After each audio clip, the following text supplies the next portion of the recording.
इस वीडियो में हम लोग डिस्कस करने वाले हैं जनवरी 26 के सीए फाइनल ऑडिट के अमेंडमेंट्स के बारे में। आपके कुछ अमेंडमेंट्स आए हैं एनबीएफसी ऑडिट में और कुछ अमेंडमेंट आए आपके प्रोफेशनल एथिक्स में। ये सारे अमेंडमेंट्स हम डिटेल में डिस्कस करेंगे, साथ ही साथ कुछ क्लैरिफिकेशन है इनके अंदर ही, वो भी मैं आपको डिटेल में अच्छे से समझाने वाला हूं। तो चलिए सर हम लोग शुरू करते हैं हमारे अमेंडमेंट्स के बारे में। सबसे पहला हमारा एक एनबीएफसी ऑडिट में अमेंडमेंट है जो ये बोलता है, मतलब एक नया लाइन आपके लिए ऐड हो गया है। वो क्या बोलता है कि जो हमारी एनबीएफसी एमएफआई होती है, एमएफआई का मतलब क्या होता है सर? Micro finance institution. ये जो एनबीएफसी एमएफआई है इसको अपने टोटल एसेट्स में से 60% assets, at least 60% assets micro finance loans के तौर पे रखने हैं। क्या बोला मैंने सर? मतलब ये बोल रही है, मतलब ये आपके आरबीआई का गाइडलाइन से ही कहना चाह रहा है कि हमारे इस एनबीएफसी एमएफआई के जो टोटल एसेट्स होंगे एक्सक्लूडिंग इंटेंजिबल एसेट्स, ध्यान रखिएगा जो हम 50-50 में भी टेस्ट करते हैं कि total assets minus intangible assets, यहां पे भी हम total assets minus intangible assets करेंगे। ये अगर सपोज 100 रुपया आ रहा है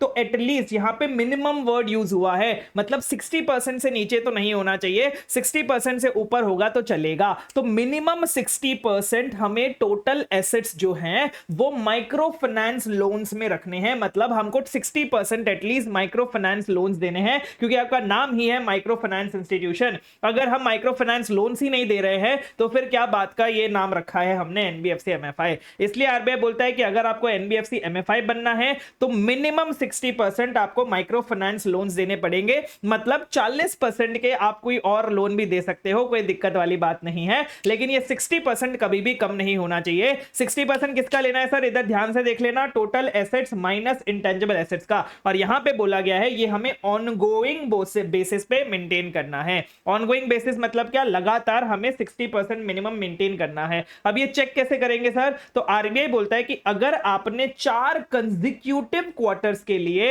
इस लिमिट को ब्रीच कर दिया, मतलब इस क्राइटेरिया को फुलफिल नहीं किया, मतलब आप 60% से नीचे चले गए, ऊपर चले गए तो चलेगा, कोई दिक्कत वाली बात नहीं है।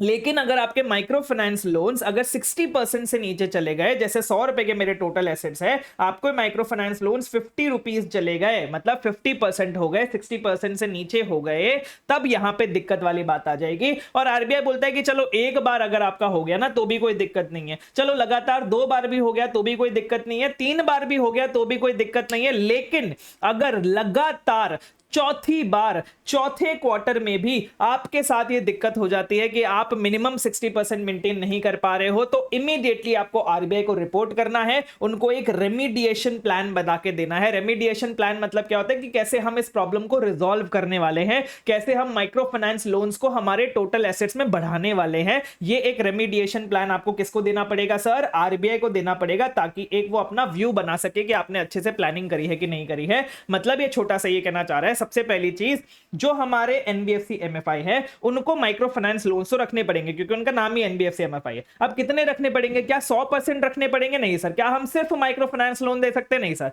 आप चाहो तो अदर लोन्स भी दे सकते हो, लेकिन आपके जो माइक्रो फाइनेंस लोन्स है वो एटलीस्ट 60% तो होने ही चाहिए। मिनिमम 60% आपको माइक्रो फाइनेंस लोन्स रखने हैं। अब ये 60% किसका लेंगे sir? Total assets minus intangible assets का 60% हम लोग लेने वाले हैं, ठीक है। और ये ऑनगोइंग बेसिस पर रिकॉर्ड करना है। तो क्या सर हम इसको डेली चेक करने की जरूरत है एज एन ऑडिटर के पॉइंट ऑफ व्यू से, या फिर as a question point of view? क्या मुझे डेली चेक करना है कि मेरा 60% है या फिर नहीं है? तो आरबीआई बोलता है नहीं यार, डेली आपको चेक करने की जरूरत नहीं है, आपको क्वार्टर पे चेक करना है। क्या बोला मैंने? आपको क्वार्टरली चेक करना है, मोस्टली आपको क्वार्टर एंड्स पे ही चेक करना है। क्वार्टर एंड क्या होता है सर? हमारा जुलाई जैन टू मार्च का क्वार्टर होता है, 31 मार्च हमारा एक क्वार्टर हो गया, फिर हमारा 30 जून एक क्वार्टर हो गया, फिर हमारा ये 30 सितंबर एक क्वार्टर हो गया और 31 दिसंबर एक क्वार्टर एंड हो गया। तो ये हमारे 4 क्वार्टर एंड होते हैं। तो आरबीआई बोलता है कि आपको हर एक क्वार्टर एंड पे अपना ये कैलकुलेशन निकालना पड़ेगा कि आपके माइक्रो फाइनेंस लोन्स कितने परसेंट है आपके टोटल एसेट से।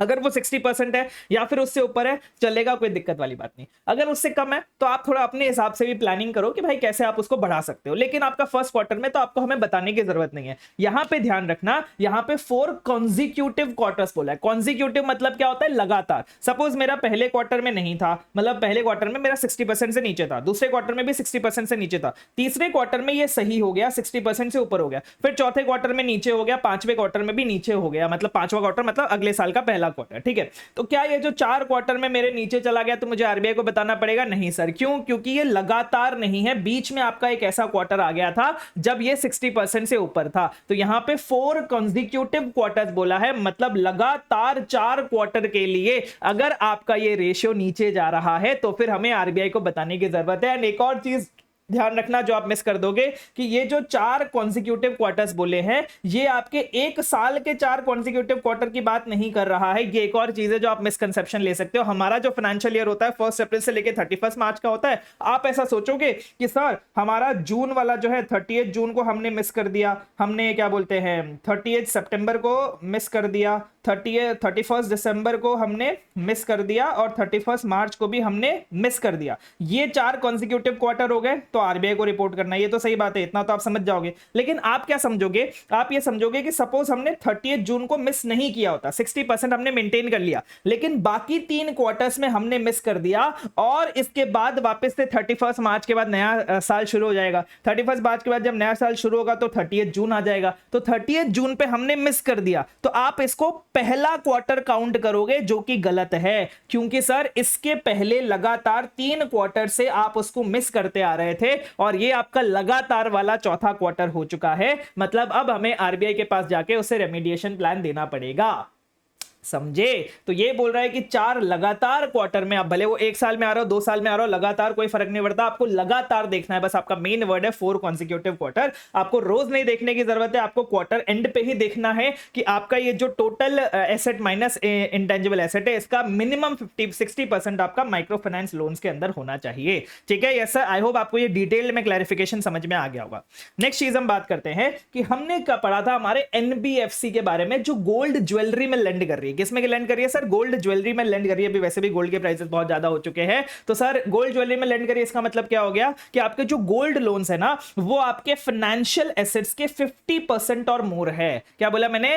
फाइनेंशियल एसेट्स के अगर हमारे गोल्ड लोन 50% और मोर हुए तो इसको हम कौन सी एनबीएफसी बोलते हैं? वो एनबीएफसी जो गोल्ड ज्वेलरी के अगेंस्ट लेंड कर रही है। और इसके लिए वैसे तो हमारा नॉर्मल लिमिट है टियर 1 कैपिटल का 10%, लेकिन गोल्ड ज्वेलरी वाली एनबीएफसी के लिए मिनिमम टियर 1 कैपिटल का लिमिट क्या है सर? 12%। इतना हमने पढ़ा हुआ है। अब इसमें अमेंडमेंट क्या है? कुछ नहीं है, टाइम पास वाली चीजें। एक ये बोल रहा है एक नया इनके लिए डायरेक्शन इशू किया है आरबीआई ने, जिस डायरेक्शन का नाम है reserve bank of India lending against gold and silver collateral directions 2025, जो आपको 6 जून 2025 तक आया था। ये डायरेक्शन किसने लॉन्च किया? आरबीआई ने 6 जून को लॉन्च किया था। अब ये जो एनबीएफ, ये किस एनबीएफसी के लिए डायरेक्शन है? ये गोल्ड ज्वेलरी वाली एनबीएफसी के लिए डायरेक्शन है। अब ये जो डायरेक्शन है इसका हमें कंप्लायंस करना है। क्या करना है सर? कंप्लायंस करना है। मतलब अब नया डायरेक्शन आया तो आपको इस हिसाब से कंप्लायंस करना पड़ेगा। अब आज ही डायरेक्शन आया तो क्या मैं आज ही कंप्लायंस कर लूं? नहीं सर, क्योंकि आपके डायरेक्शन पे बहुत सारी चीजें होंगी। आपको कैपिटल रेशियो कैसे चेंज करना है, आपको बहुत सारी चीजें कंप्लाई करके चलनी पड़ती है। तो जनरली एनबीएफसीज को टाइम दिया जाता है कि भाई आपके पास इतना टाइम है, आप यहां तक इस डायरेक्शंस के साथ कंप्लाई कर लेना। ठीक है? Yes sir. तो ये जो डायरेक्शंस के लिए टाइम दिया गया है वो मैक्सिमम आपको 1 अप्रैल 2026 तक का टाइम दिया गया है कि भाई आप ऐसा मान लीजिए कि इस फाइनेंशियल ईयर के एंड तक आपको इस डायरेक्शन को कंप्लाई करना पड़ेगा। 1 अप्रैल 2026 से आपको नई डायरेक्शंस के हिसाब से ही अपनी वर्किंग शुरू करनी है। ऑब्वियसली जितना जल्दी आप खत्म कर सकते हो, एज सुन एज पॉसिबल भी लिखा ही था यहां पे, लेकिन ठीक है वो कोई मतलब का नहीं था। बट हाँ, जितना जल्दी आप डायरेक्शन से कंप्लाई कर लो अच्छा है, लेकिन मैक्सिमम आपको 1 अप्रैल 2026 तक तो इस डायरेक्शन को कंप्लाई करना पड़ेगा। ये यहां पे इंपॉर्टेंट है, ये एमसीक्यू के लिए आ सकता है। ठीक है? Yes sir. फिर इसके अंदर ना कुछ आपके नए जो डायरेक्शंस आए ना, इसमें 2-3 चीजें नई इन्होंने ऐड कर दी। इन्होंने बताया कि आपके ऑन बैलेंस शीट आइटम्स का कैसे ट्रीटमेंट होगा, ऑफ बैलेंस शीट आइटम्स का कैसे ट्रीटमेंट होगा। ऑन बैलेंस शीट मतलब क्या होता है? जो बैलेंस शीट में होते हैं, जैसे हमारे लोन्स एंड एडवांसेस हो गए, इन्वेस्टमेंट्स हो गए। ऑफ बैलेंस शीट एसेट्स क्या होते हैं? जो हमें अभी तक एसेट्स बने नहीं है, एसेट्स बन सकते हैं। जैसे सपोज मैंने किसी को लेटर ऑफ क्रेडिट इशू कर रखा है, वो लेटर ऑफ क्रेडिट अगर उसने मेरे से पैसे मांग लिए लेटर ऑफ क्रेडिट के अगेंस्ट में, तो ये मेरा एसेट बन जाएगा, क्योंकि मैंने किसी और के बिहाफ पे लेटर ऑफ क्रेडिट इशू किया होगा। सपोज मैंने किसी को गारंटी इशू कर ली है, अब मुझे अगर गारंटी का अमाउंट पे करना पड़ जाए तो ये मेरा एसेट बन जाएगा, क्योंकि मुझे किसी और से वो गारंटी का अमाउंट लेना पड़ेगा। तो वो ऑफ बैलेंस शीट एसेट्स होते हैं जो हमारी बैलेंस शीट पे नहीं आते।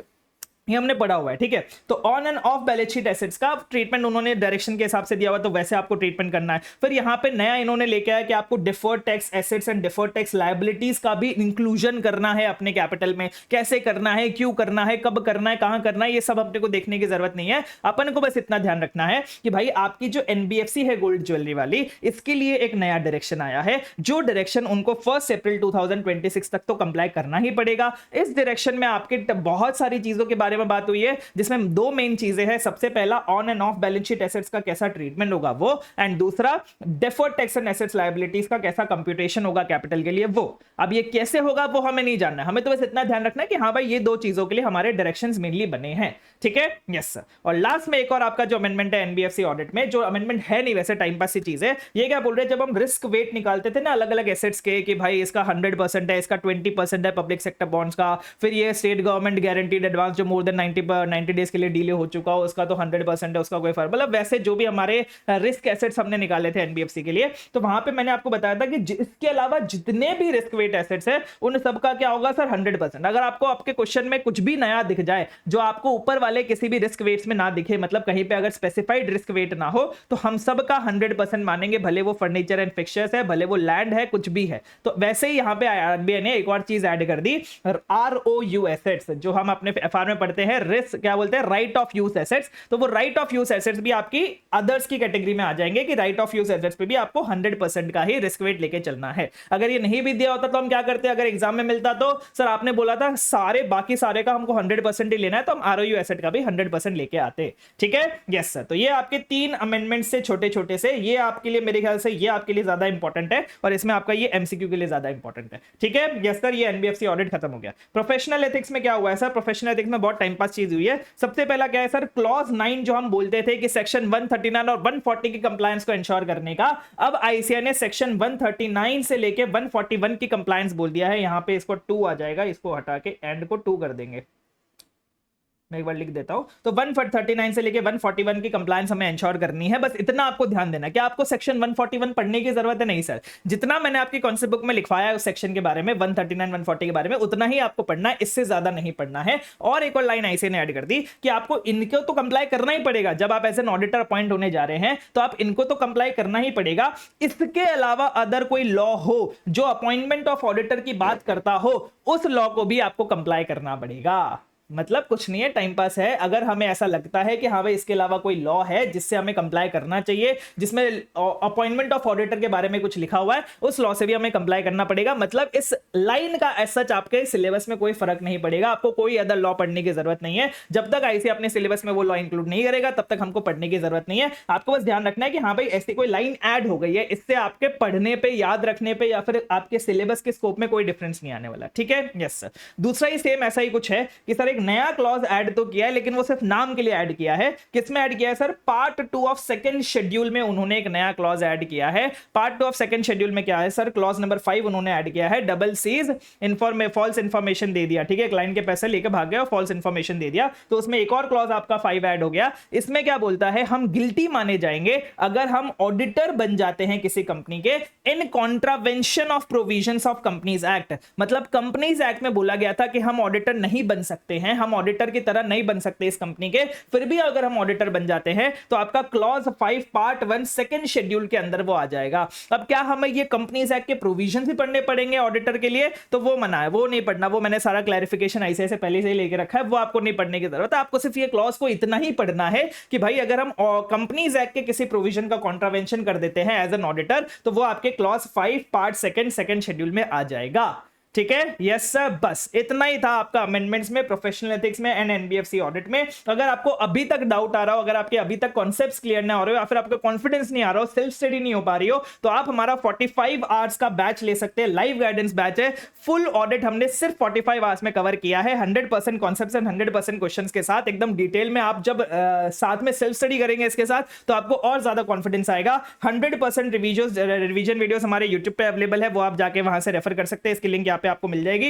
ये पूरा पीडीएफ आपको हमारे टेलीग्राम चैनल में मिल जाएगा, जिसकी लिंक आपको नीचे पिन कमेंट और डिस्क्रिप्शन में मिल जाएगी। उसको ज्वाइन करके रखिएगा, सारे अपडेट्स आपको वहां पे मिलते रहेंगे। 100% सीए फाइनल ऑडिट अगर आपको बहुत जल्दी रिवाइज करना है तो 7.5 घंटे में हमने कवर कराया, जिसकी लिंक आपको यहाँ पे मिल जाएगी। और अगर आपको कुछ भी और चाहिए हो, बैचेस चाहिए हो CA final audit and CA intermediate audit के लिए, टेस्ट सीरीज अगर हम आपको चाहिए हो ऑल सब्जेक्ट्स की जनवरी 26 के लिए, वो भी हमारे पास अवेलेबल है। 1-on-1 मेंटरशिप, अगर आपको कोई मेंटर कम गाइड चाहिए, फ्रेंड चाहिए जो आपके साथ रहे, आपको सपोर्ट करे इस जर्नी में, वो भी हमारे पास अवेलेबल है। एंड बुक्स ऑब्वियसली, और सीए फाइनल एएफएम के लिए हम रिवीजन वीडियोस एंड नोट्स भी हमारे फ्री में अवेलेबल करा रहे हैं, उसका भी आप भरपूर फायदा उठाइएगा। ये इसी यूट्यूब पे आपको सारी चीजें मिलने वाली है, ठीक है। Yes sir. और एक और खास बात, जनवरी 26 के लिए हमने एबीसी एनालिसिस भी अपलोड कर दिया है, तो वो एबीसी एनालिसिस भी आप देख लीजिएगा यहां पे क्लिक करके, ये पीडीएफ आपको हमारे टेलीग्राम पे मिल जाएगी, ठीक है। Yes sir. तो इस बार ऑडिट में एग्जामिनेशन पार, हम सीए बनेंगे, बस दुआ में याद रखना। Thank you, bye bye.